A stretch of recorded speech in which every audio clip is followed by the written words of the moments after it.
Hey guys, hope you're doing well. I just wanted to continue the read aloud idea that I had in class and extend it to you guys at home. I am going to be reading The Magician's Nephew, which is the first book in the Lion, the Witch, and the Wardrobe series. You gotta work with what you got, and this is a book that I read when I was growing up, and it's still at my parents' house, which is where I'm staying right now during this quarantine time. So I will just be reading a chapter whenever I get a chance, and I'll be uploading them to my YouTube channel. And then if you see it, you'll probably see it via our Google Classroom link. So here is chapter number 1 of The Magician's Nephew. 1. The Wrong Door. This is a story about something that happened long ago when your grandfather was a child. It is a very important story because it shows how all the comings and goings between our world and the land of Narnia first began. In these days, Mr. Sherlock Holmes was still living in Baker Street, and the Bastables were looking for treasure in the Lewisham Road. In those days, if you were a boy, you had to wear a stiff Eton collar every day, and schools were usually nastier than now. But meals were nicer. As for sweets, I won't tell you how cheap and good they were, because it would only make your mouth water in vain. And in those days, there lived in London a girl named Polly Plummer. She lived in one of a long row of houses which were all joined together. One morning she was out in the back garden when a boy scrambled up from the garden next door and put his face over the wall. Polly was very surprised because up till now there had never been any children in that house, but only Mr. Ketterley and Mrs. Ketterley, a brother and sister, old bachelor and old maid living together. So she looked up, full of curiosity. The face of the strange boy was very grubby. It could hardly have been grubbier if he had first rubbed his hands in the earth and then had a good cry and then dried his face with his hands. As a matter of fact, this was very nearly what he had been doing. "Hello," said Polly. "Hello," said the boy. "What's your name?" "Polly," said Polly. "What's yours?" "Diggory," said the boy. "I say, what a funny name," said Polly. "It isn't half as funny as Polly," said Diggory. "Yes, it is," said Polly. "No, it isn't," said Diggory. "At any rate, I do wash my face," said Polly, "which is what you need to do, especially after—" And then she stopped. She had been going to say after you've been blubbing, but she thought that wouldn't be very polite. "All right, I have then," said Diggory in a much louder voice, like a boy who was so miserable that he didn't care who knew he had been crying. "And so would you," he went on, "if you lived all your life in the country and had a pony and a river at the bottom of the garden, and then had been brought to live in a beastly hole like this." "London isn't a hole," said Polly indignantly, but the boy was too wound up to take any notice of her, and he went on. "And if your father was in India, and you had to come and live with the aunt and an uncle who's mad, who would like that? And if the reason was that they were looking after your mother, and if your mother was ill and was going to die." Then his face went the wrong sort of shape, as it does if you're trying to keep back your tears. "I didn't know. I'm sorry," said Polly humbly. And then, because she hardly knew what to say, and also to turn to Diggory's mind to cheerful subjects, she said, "Is Mr. Ketterley really mad?" "Well, either he's mad," said Diggory, "or there's some other mystery. He has a study on the top floor, and Aunt Letty says I must never go up there. Well, that looks fishy to begin with. And then there's another thing. Whenever he tries to say anything to me at meal times, he never even tries to talk to her. She always shuts him up. She says, 'Don't worry the boy, Andrew,' or 'I'm sure Diggory doesn't want to hear about that,' or else, 'Now, Diggory, wouldn't you like to go out and play in the garden?' What sorts of things does he try to say? I don't know. He never gets far enough. But there's more than that. One night, it was last night in fact, and I was going past the foot of the attic stairs on my way to bed, and I don't much care for going past them either. I'm sure I heard a yell. Perhaps he keeps a mad wife shut up there. Yes, I've thought of that. Or perhaps he's a coiner. Or he might have been a pirate like the man at the beginning of Treasure Island, and he's always hiding from his old shipmates." "How exciting," said Polly.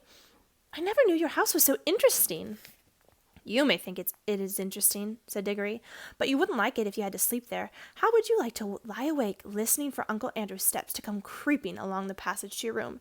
And he has such awful eyes." That was how Polly and Diggory got to know one another, and as it was just the beginning of the summer holidays and neither of them was going to the sea that year, they met nearly every day. Their adventures began chiefly because it was one of the wettest and coldest summers there had been for years. That drove them to indoor things, you might say, indoor exploration. It is wonderful how much exploring you can do with a stump of candle in a big house, or in a row of houses. Polly had discovered long ago that if you opened a certain little door in the box room attic of her house, you could find the cistern and a dark place behind it which you could get into by a little careful climbing. The dark place was like a long tunnel with a brick wall on one side and a sloping roof on the other. In the roof there were little chunks of light between the slats. There was no floor in this tunnel. You had to step from rafter to rafter, and between them there was only plaster. If you stepped on this, you would find yourself falling through the ceiling of the room below. Polly had used this bit of the tunnel just beside the cistern as a smuggler's cave. She had brought up bits of old packing cases and the seats of broken kitchen chairs and things of that sort, and spread them across from rafter to rafter as to make a bit of a floor. Here she kept a cash box containing various treasures, and a story she was writing, and usually a few apples. She had often drunk a quiet bottle of ginger beer in there. The old bottles made it look more like a smuggler's cave. There's a little picture. Diggory quite liked the cave. She wouldn't let him see the story, but he was more interested in exploring. "Look here," he said. "How long does this tunnel go on for? I mean, does it stop where your house ends?" "No," said Polly. "The walls don't go out to the roof. It goes on. I don't know how far." "Then we could get the length of the whole row of houses." "So we could," said Polly. "Oh, I say." "What?" "We could get into the other houses." "Yes, and get taken up for burglars." "No, thanks. Don't be so jolly clever. I was thinking of the house beyond yours." "What about it?" "Why, it's the empty one. Daddy says it's always been empty ever since we came here." "I suppose we ought to look at it then," said Diggory. He was a good deal more excited than you'd have thought from the way he spoke. For, of course, he was thinking, just as you would have been, of all the reasons why the house might have been empty so long. So was Polly. Neither of them said the word haunted, and both felt that once the thing had been suggested, it would be feeble not to do it. "Shall we go and try it now?" said Diggory. "All right," said Polly. "Don't if you'd rather not," said Diggory. "I'm game if you are," she said. "How are we to know when we're in the next house by but one?" They decided they would have to go out into the box room and walk across it in steps, as long as the steps from one rafter to the next. That would give them an idea of how many rafters went to a room. Then they would allow about 4 more for the passage between the 2 attics in Polly's house, and then the same number for the maid's bedroom as for the box room. That would give them the length of the house. When they had done that, the distance twice, they would be at the end of Diggory's house. Any door they came to after that would let them into the attic of the empty house. "But I don't expect it's really empty at all," said Diggory. "What do you expect?" "I expect someone lives there in secret, only coming in and out at night with a dark lantern. We shall probably discover a gang of desperate criminals and get a reward. It's all rot to say a house would be empty all these years unless there was some mystery." "Daddy thought it might be the drains," said Polly. "Pooh! Grown-ups are always thinking of uninteresting explanations," said Diggory. Now that they were talking by daylight in the attic instead of the candlelight in the smuggler's cave, it seemed much less likely that the empty house would be haunted. When they had measured the attic, they had to get a pencil and do a sum. They both got different answers to it at first, and even when they agreed, I'm not sure they got it right. They were in such a hurry to start on the exploration. "We mustn't make a sound," said Polly as they climbed in again behind the cistern. Because it was such an important occasion, they took a candle each. Polly had a good store of these in her cave.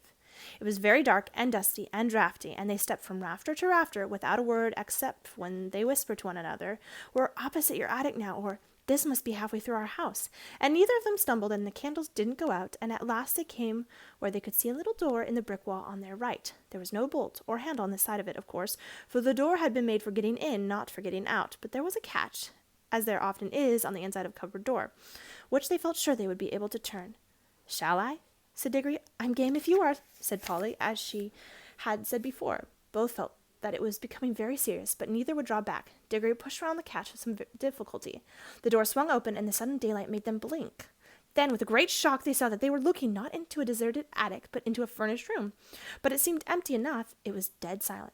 Polly's curiosity got the better of her. She blew out the candle and stepped out into the strange room, making no more noise than a mouse.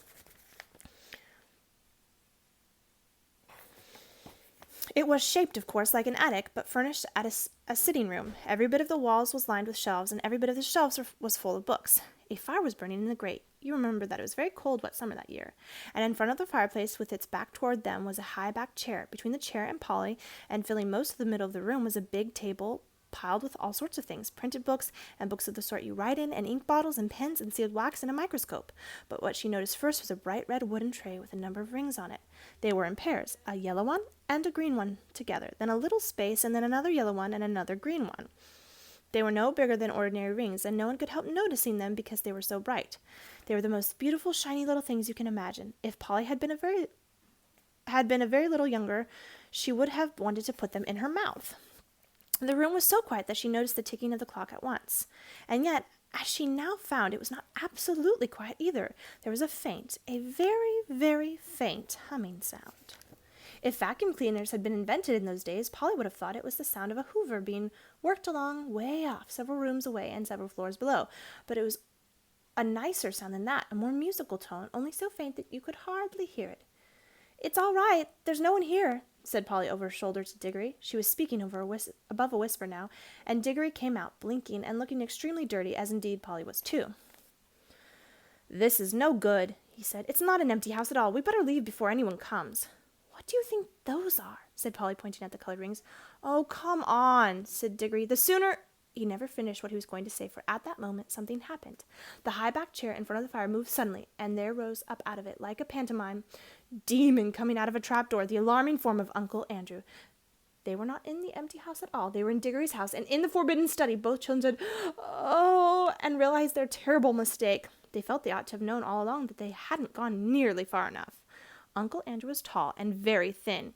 He had a long, clean-shaven face with a sharply pointed nose and extremely bright eyes and a great tousled mop of gray hair. Diggory was quite speechless, for Uncle Andrew looked 1,000 times more alarming than he had ever looked before. Polly was not so frightened yet, but she soon was, for the first thing Uncle Andrew did was walk across to the door of the room, shut it, and turn the key in the lock. Then he turned round, fixed the children with his bright eyes, and smiled, showing all his teeth. "There," he said, "now my fool of a sister can't get at you." It was dreadfully unlike anything a grown-up would be expected to do. Polly's heart came into her mouth, and she and Diggory stared backing toward the little door they had come in by. Uncle Andrew was too quick for them. He got behind them and shut the door to and stood in front of them. Then he rubbed his hands and made his knuckles crack. He had very long, beautifully white fingers. "I am delighted to see you," he said. "Two children are just what I wanted." "Please, Mr. Ketterly," said Polly, "it's nearly my dinner time, and I've got to go home. Will you let us out, please?" "Not just yet," said Uncle Andrew. "This is too good an opportunity to miss. I wanted two children, you see. I'm in the middle of a great experiment. I've tried it on guinea pigs, and it seemed to work, but then a guinea pig can't tell you anything. And you can't explain it how to come back."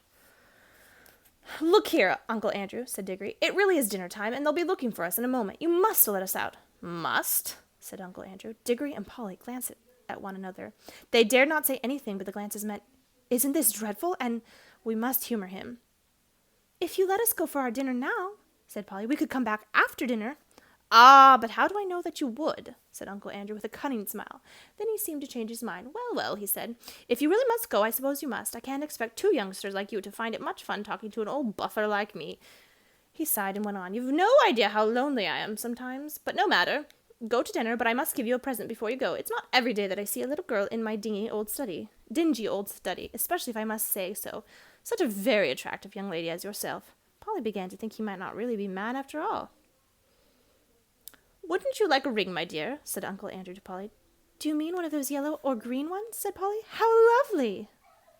"Not a green one," said Uncle Andrew. "I'm afraid I can't give the green ones away, but I'd be delighted to give you any of the yellow ones. With my love. Come and try one on." Polly had not quite got over her fright and felt sure that the old gentleman was not mad. Polly had now quite got over her fright and felt sure that the old gentleman was not mad, and there was certainly something strangely attractive about those bright rings. She moved over to the tray. "Why, I declare," she said, "the humming noise gets louder here. It's almost as if the rings were making it."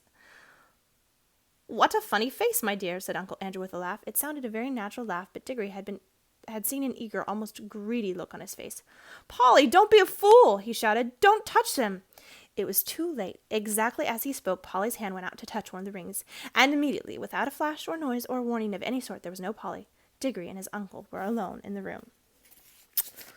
That is the end of chapter 1, and we will have to wait till I get a chance to read and record chapter 2 to find out what happens next. Thanks for joining me, and keep checking the Google Classroom and YouTube for more videos. Bye, guys.